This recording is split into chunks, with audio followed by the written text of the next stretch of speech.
Bahkan kalau kita berpikir orang yang bekerja di suatu perusahaan mendapatkan gaji yang besar, pasti hidupnya enak. Kenapa ya hidupnya ya? Gajinya besar. Sebulan misalnya 20 juta. Tapi kata Allah, dia tidak mendekatkan diri kepada Allah. Dia tidak mendekatkan keimanan dia kepada Allah Subhanahu wa taala. Maka tidak Allah berikan kesabaran pada dirinya. Maka janji Allah yang pertama, dengan beriman kepada Allah, Allah berikan kesabaran kepada kita. Kita mengatakan bahwa rezeki kita itu sudah diatur oleh Allah Subhanahu wa taala.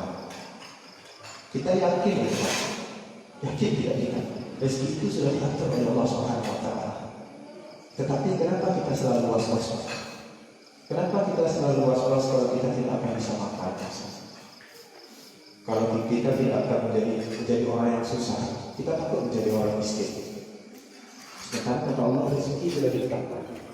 Karena kata Allah kita menjadi orang miskin, mau kita kerja keras seperti apapun, tetap kita tidak akan bisa menjadi orang yang kaya.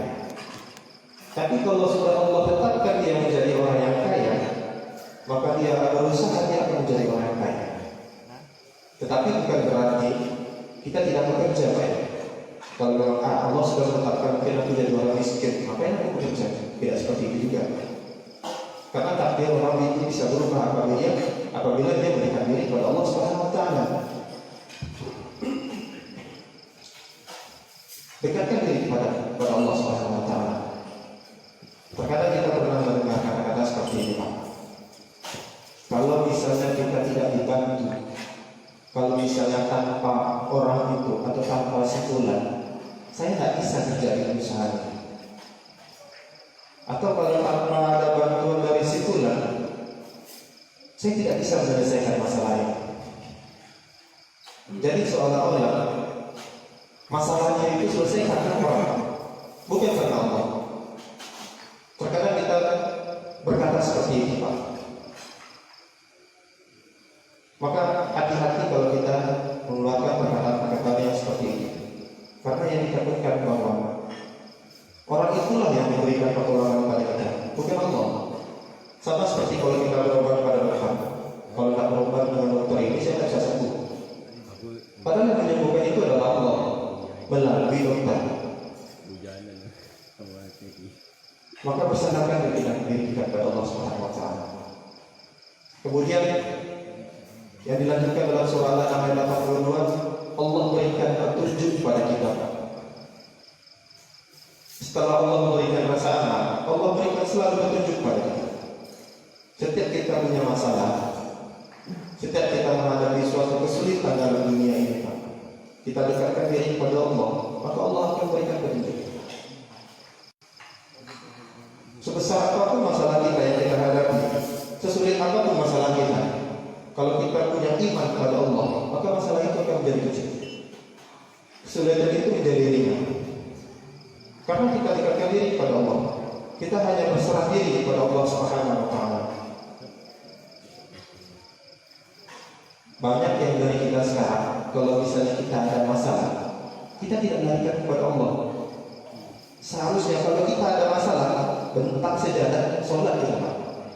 Mohon berlindung sama Allah. Yang pertama kita lakukan taubat kita dulu. Larikan dulu kepada Allah. Baru kita ikhtiar mencari masalah atau solusi-solusi yang kita harus dapatkan untuk menyelesaikan permasalahan kita.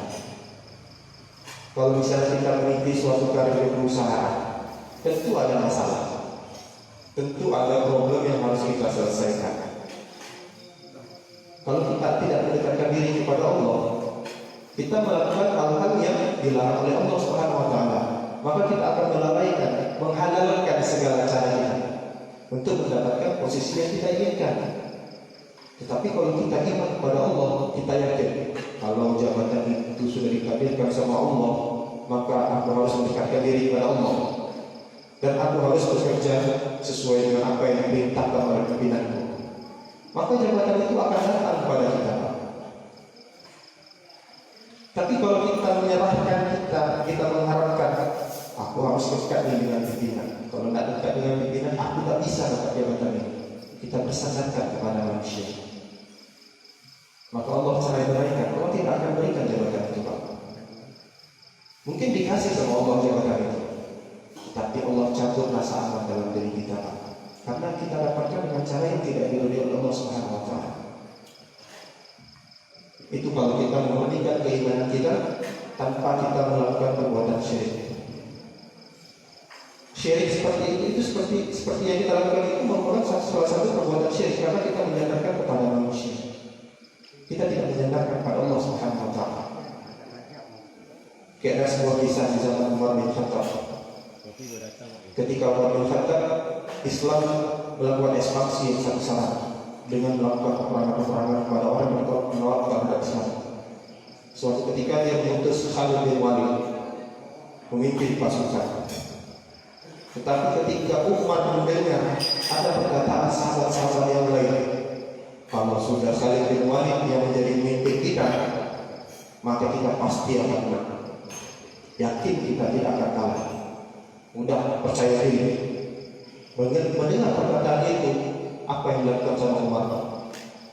Langsung dia ganti Khalid bin Walid. Dicopotnya jabatan dia menjadi seorang panglima. Khalid bin Walid disuruh menjadi pasukan biasa, diganti dengan sahabat yang lain. Heran para sahabat, kenapa kok diganti sama Umar bin Khattab Khalid bin Walid? Bukankah dia panglima yang kalau dia berperang, kalau dia menjadi seorang komando, maka dia tidak pernah kalah. Dia selalu menang. Tetapi karena Umar mendengar perkataan sahabat yang lain, karena Khalid mungkin kita pasti akan menang. Apa yang dijaga sama Umar bin Khattab? Umar menjaga tauhid iman kepada Allah. Kalau para sahabat sudah menyandarkan kemenangan pada Khalid, maka Umar takut tauhidnya, akidahnya akan menjadi rusak. Bahkan kekalahan pasti yang didapatkan oleh manusia. Lihat, ketika zaman para sahabat aja, ketika dia berkata seperti itu, langsung diganti sama Umar bin Khattab. Karena yang ditakutkan oleh sahabat itu berganti kepada manusia, bukan mengharapkan kemenangan dari Allah Subhanahu wa taala. Padahal setiap kemenangan Islam itu diberikan oleh Allah Subhanahu wa taala. Begitu hati-hatinya Umar bin Khattab dengan iman kepada Allah. Kemudian janji Allah lagi yang kita dapatkan di dunia ini dalam surah Al-Anfal ayat 4. Mereka orang-orang yang beriman, mereka akan mendapatkan derajat yang tinggi. Derajat yang tinggi, kemudian Allah berikan ampunan, dan Allah berikan rezeki yang luas, rezeki yang mulia, rezeki yang berkah. Tiga lagi yang kita dapatkan dari Allah kalau kita mendekatkan diri kita kepada Allah. Yang pertama, Allah angkat lagi derajat kita, Pak. Jadi derajat ini Allah tidak menilai kita dengan jabatan kita, Pak. Allah tidak menilai kita dengan kekayaan kita. Allah tidak melihat kita dengan rumah mewah, mobil mewah. Tetapi yang Allah lihat itu adalah keimanan kita, Pak. Walaupun kita hanya sebagai seorang pedagang bakso, tapi kalau iman kita kepada Allah, maka Allah akan angkat derajatnya. Orang tidak akan bisa memandang rendah kita kalau kita mendekatkan diri kepada Allah. Allah yang akan angkat derajat kita kalau kita beriman kepada Allah. Tetapi kalau kita mengharapkan derajat kita diangkat oleh manusia, misalnya kita berpikir bahwa dengan memiliki jabatan tertentu maka derajat kita akan ditinggikan. Kalau misalnya kita menjadi orang yang kaya, maka kita akan diangkat derajatnya. Maka ketika semua itu hilang, maka jatuhlah derajat kita. Kita akan dihinakan sama manusia. Tapi kalau Allah yang angkat derajat kita, walaupun posisi kita hanya sebagai tukang parkir, misalnya, atau posisi kita paling rendah lah, Pak, office boy misalnya. Tapi kalau kita beriman kepada Allah, kita akan dihargai. Kita tidak akan pernah kalah. Baik. Jadi jangan pernah kita berpikir dengan beriman kepada Allah kita tidak bisa mendapatkan derajat yang tinggi di mata manusia. Allah akan angkat derajat kita, baik di dunia maupun di akhirat. Kemudian Allah berikan ampunan kepada kita. Jangan pernah kita berpikir bahwa dosa yang kita lakukan sebesar gunung, sebanyak buih di lautan, kemudian kita berpikir bahwa tidak mungkin Allah akan mengampuni kita. Maka bertobatlah dan mintalah ampun. Kalau kita beriman, ada iman kita, maka Allah akan mengampuni dosa-dosa kita, walaupun sebanyak buih di lautan. Tidak mungkin aku setiap hari selama hidup aku tidak pernah melakukan perbuatan baik, aku selalu melakukan perbuatan maksiat. Taubatlah kepada Allah. Yakin kepada Allah, Allah akan mengampuni semua dosa kita, masa lalu akan diampuni. Jadi jangan pernah kita berpikir orang yang selalu melakukan perbuatan zina misalnya, orang yang selalu mabuk-mabukan, atau misalnya orang yang tidak pernah melaksanakan sholat, dia selalu meninggalkan sholat saja. Tetapi kita yang berada di masjid ini, kita nilai, ini orang ini tak baik, tak bagus, masuk neraka. Betul itu Pak. Seandainya dia bertobat, dia mendekatkan diri kepada Allah, bisa jadi dia lebih tinggi derajatnya daripada kita. Bisa jadi pahalanya lebih banyak daripada kita. Bisa jadi kita yang dosanya lebih besar daripada dia. Jadi kita jangan pernah memandang dari semua orang, karena nilai Allah itu kita tidak tahu. Sekarang yang masalahnya, kita mau tidak minta ampun kepada Allah. Kebanyakan kita sudah tahu kita berbuat dosa, tapi kita tidak pernah minta ampun kepada Allah. Yang penting aku sudah melaksanakan kewajiban, sudah ketat juga, maksiat juga, tapi tidak pernah minta ampun. Seharusnya kita minta ampun itu setiap hari, Pak. Karena kita kadang tidak sadar melakukan perbuatan dosa. Terkadang kita meninggalkan apa yang diperintahkan oleh Allah. Kita melalaikan. Sedangkan melalaikan perintah Allah aja kita sudah kena dosanya, apalagi meninggalkan. Maka selalulah kita minta ampun kepada Allah, supaya dosa-dosa kita diampuni oleh Allah Subhanahu wa taala. Kalau misalnya kita melakukan perbuatan dosa yang besar, maka kita lakukan dengan perbuatan dosa. Kalau kita melakukan dosa-dosa yang kecil, maka cukup dengan beristighfar kepada Allah. Semoga Allah mengampuni dosa-dosa kita semua. Kemudian yang ketiga, Allah berikan rezeki yang mulia, rezeki yang berkah, rezeki yang banyak. Seperti yang saya bilang tadi, rezeki itu tidak akan pernah tertukar. Jadi bagaimana kita mengetahui bahwa rezeki yang kita dapatkan itu berkah? Karena kita berpikirnya, kita punya uang, kita punya pekerjaan, kita punya penghasilan. Pernah nggak kita berpikir berkah dari rezeki yang kita dapatkan? Ini rezeki yang kita dapatkan ini benar nggak dari Allah? Atau kita mendapatkan rezeki itu dari yang tidak Allah ridhoi? Maka yang kita lihat, kalau misalnya kita mendapatkan rezeki, dengan rezeki itu, apakah membuat kita mendekatkan diri pada Allah Subhanahu wa taala? Misalnya kita punya mobil, yang pertama kita pergi ke masjid naik sepeda, kemudian Allah kasih rezeki ganti dengan naik motor, masih rajin ke masjid, Allah naikkan lagi rezekinya, dikasih sama Allah mobil, masih ke masjid tak? Masih, tetapi berkurang. Yang dulu 5 waktu sekarang berubah jadi 3 waktu. Allah ganti lagi mobil yang lebih mewah. Yang dulunya misalnya mobil-mobil second misalnya, diganti Allah bisa beli dengan mobil baru yang bukan sampul. Yang dulunya 5 waktu berubah turun jadi 3 waktu. Ganti mobil baru, tidak sholat sama sekali di masjid, Pak. Karena sholat di rumah aja lah. Yang dulunya kita hanya posisi sebagai office boy, Allah kasih rezeki, naik jabatannya. Kalau misalnya terjadi suatu instansi pemerintahan, dari staf biasa jadi kasih misalnya, atau jadi kabar. Waktu jadi staf biasa, sholat 5 waktu di masjid, kasih masih 5 waktu di masjid. Naik kabar, turun dia.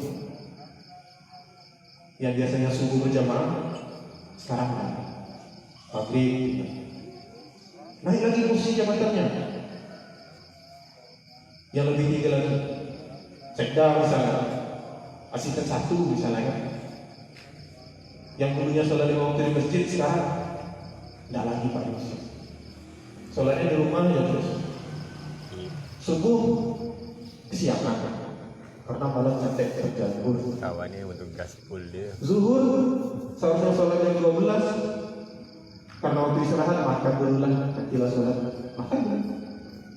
Sholatnya nanti jam 2. Sholat juga Pak, tapi jam 2. Waktu asar seharusnya sholat asar waktu jam 3. Waduh lagi rapat sama pimpinan. Dan sholat nanti dulu. Pak dulu kita makan. Baiknya selalu azan asar. Nanti sholat juga Pak, tapi jam 5. Masuk maghrib, pulang sampai ke rumah. Waduh mandi dulu lah, bersih-bersih dulu. Aduh terlambat. Padahal baru selesai azan, aduh terlambat. Dan sholat di rumah aja. Pas waktu mau isya, aduh capek ngantuk. Tidur. Sholat isya juga jam 12. Waktu azan dia pergi ke PT. Itu harus kita perhatikan Pak. Kalau kita mendapatkan rezeki, Orang cari-cari. tetapi tidak membuatkan diri rezeki itu dekat kepada Allah, maka harus kita pertanyakan Pak, rezeki kita ini benar Azan tidak? pula tu angkat Wan. Pas azan tu angkat dia. Karena kalau rezeki yang diberikan oleh Allah berkah, walaupun gaji yang didapatkan itu kecil, misalnya Cara orang ramai-ramai tak ada. kita misalnya posisi kita sebagai orang tua, gaji kita per bulan 1.500.000. Tapi kalau Allah memberikan keberkahan dengan rezekinya itu, maka uang 1.500.000 itu cukup untuk sebulan Pak. Pernah tidak kita mendengarkan orang yang gajinya besar, satu perusahaan, gajinya misalnya per bulan 20 juta, tapi setiap akhir bulan dia selalu mengeluh, kapan gaji aja, lama kali gaji aja. Uang udah menipis nih katanya, gajinya 20 juta Pak. Ada orang yang gajinya 2 juta, 3 juta per bulan, tetapi dia tidak pernah mengeluh. Dia tidak pernah mengeluh gajinya tidak cukup. Dia selalu gajinya cukup. Mau makan cukup, mau jalan cukup misalnya. Dia tidak pernah berpikir kapan masuk gaji, tidak pernah dia Pak. Mau masuk, mau tidak, alhamdulillah. Pernah kita melihat seperti itu Pak? Itulah kalau misalnya kita mendapatkan rezeki yang berkah, gaji kita kecil cukup, gaji kita besar, maka kita akan memberikan sumbangan kepada Allah Subhanahu Wa Taala. Kita contohlah sahabat kita Abdurrahman bin Auf, ketika dia menjadi orang yang miskin pertama kali pindah ke Madinah, menjadi orang yang kaya raya Pak. Salah satu kenapa dia bisa menjadi orang yang kaya raya, ketika dia berdagang, keuntungan dagangnya itu 100% dia sedekahkan pada Allah Subhanahu Wa Taala. 100% Pak. Dia tidak berpikir untuk mengambil untuk dirinya dulu, tapi langsung dia sedekahkan. Salah satu sifatnya lagi, ketika dia membeli baju baru Pak, dia selalu membeli baju, diambilnya baju itu dulu, disedekahkan dia dulu pada orang, baru dia beli untuk diri.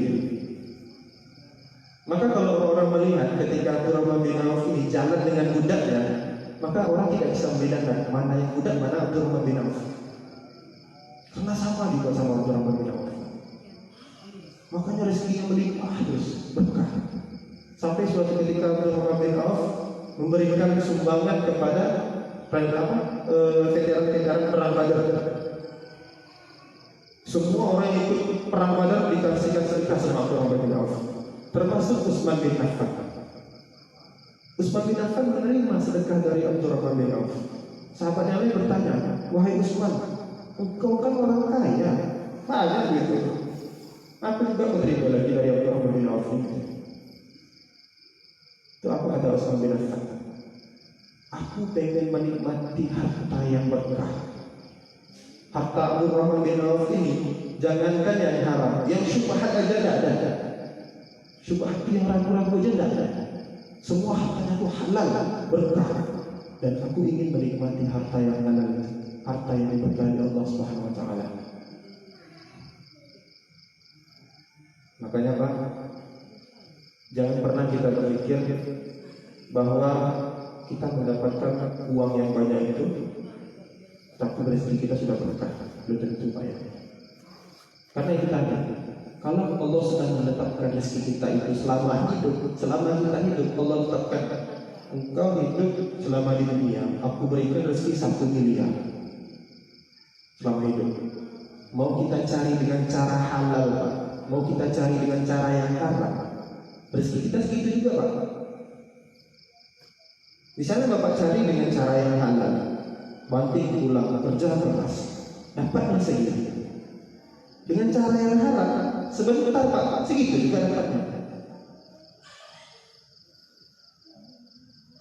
Jadi kenapa kita cari yang haram?